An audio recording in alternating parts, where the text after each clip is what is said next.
Assalamualaikum warahmatullahi wabarakatuh. Bismillahirrahmanirrahim. Alhamdulillahirabbil alamin. Wassalatu wassalamu ala sayyidil mursalin wa ala alihi wa sahbihi ajma'in, amma ba'du.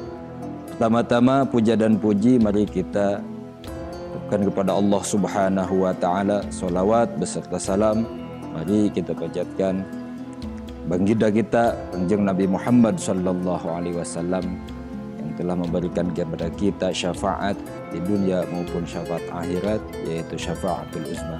Alhamdulillah wa syukru ala ni'amillah.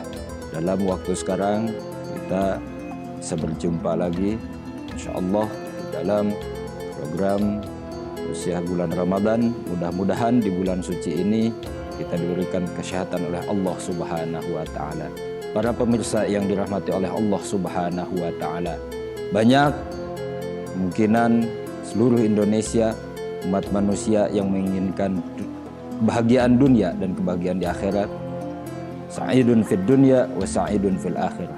Namun setiap manusia tidak mengikuti langkah-langkah atau anjuran sebagaimana Kanjeng Nabi Muhammad sallallahu alaihi wasallam mewasiatkan kepada Sayyidina Ali. Memang dalam kitab Min Husaniyah Awasiatul Mustafa, Kanjeng Nabi bersabda kepada Sayyidina Ali, "Ya Ali walis sa'idi salasu alamatin." Buat orang yang memang kebahagiaan dunia dan akhirat mempunyai 3 ciri. Yang mana awaluha quwwatun halalun. Yang pertama, cara menggapai kebahagiaan dunia dan akhirat adalah memperkuat makanan, memperkuat perkara yang halal. Apa artinya? Artinya apa yang dimasukkan ke dalam darah daging kita, apa yang kita makan. Tentunya kalau memang kita ingin bahagia dunia akhirat harus mencari yaitu perkara yang halal. Kenapa? Karena perkara yang haram bisa membuat kualitas ibadah kita, bisa membuat ketakwaan kita, bisa buat puasa dan sholat kita dan lain sebagainya menjadikan jauh kepada Allah Subhanahu wa taala. Dengan demikian yaitu quwwatun halalun, yang pertama adalah memperkuat perkara yang halal. Apa yang kita makan, maka insya Allah perkara yang halal yang kita makan insya Allah bisa taqarrub ilallah, mendekatkan diri kita kepada Allah Subhanahu wa taala. Yang kedua, wa mujalasatul ulama. Ciri dan syarat untuk menggapai kebahagiaan dunia akhirat adalah berkumpul dengan para alimul ulama, berkumpul dalam ahli ilmu. Kita inginkan rahmat curah maghfirah Allah Subhanahu wa taala dalam konteks pengajian atau thalab ilmu. Maka syarat yang kedua ciri bahagia adalah wa mujalasatul ulama. Kita bisa berkumpul dengan para alimul ulama, bisa berthalab ilmu. Yang asalnya tidak tahu menjadi tahu, niat kepada Allah Subhanahu wa taala. Yang pertama adalah kita menghilangkan untuk kebodohan, yang tidak tahu menjadi tahu. Karena apa?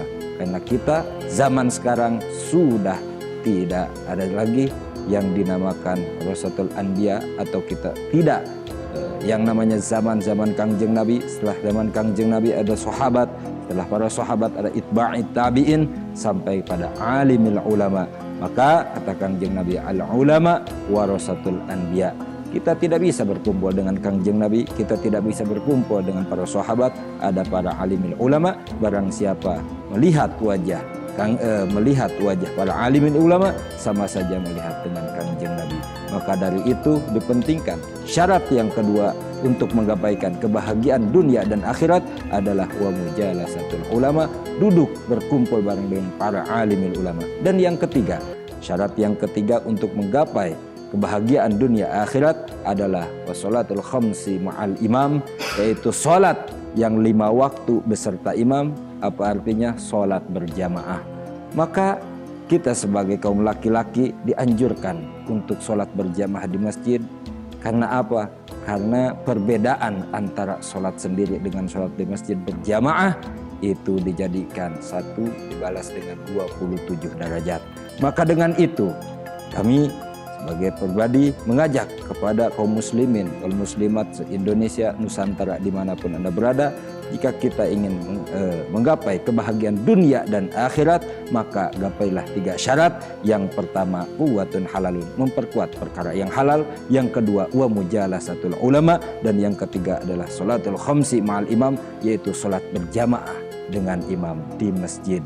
Maka di bulan puasa ini mari kita tingkatkan ibadah kita, mari kita tingkatkan ketakwaan kita, mari kita tingkatkan kualitas sholat kita, kualitas sedekah kita, kualitas dari segi aspek segi hal apapun demi kebahagiaan dunia dan akhirat. Sa'idun fid dunya wa sa'idun fil akhirah. Dengan demikian mari kita sama-sama doa kepada Allah, mudah-mudahan segala amal ibadah kita, terutama di bulan yang penuh berkah ini, terutama di bulan Ramadan ini, diterima oleh Allah Subhanahu wa taala. Aqulu qouli hadza astaghfirullah li wa lakum. Mohon maaf sebesar-besarnya bila mana ada salah kata dari pribadi. Khudma safa wa da'ma qadar wallahul muwaffiq ila aqwamit thoriq. Assalamualaikum warahmatullahi wabarakatuh.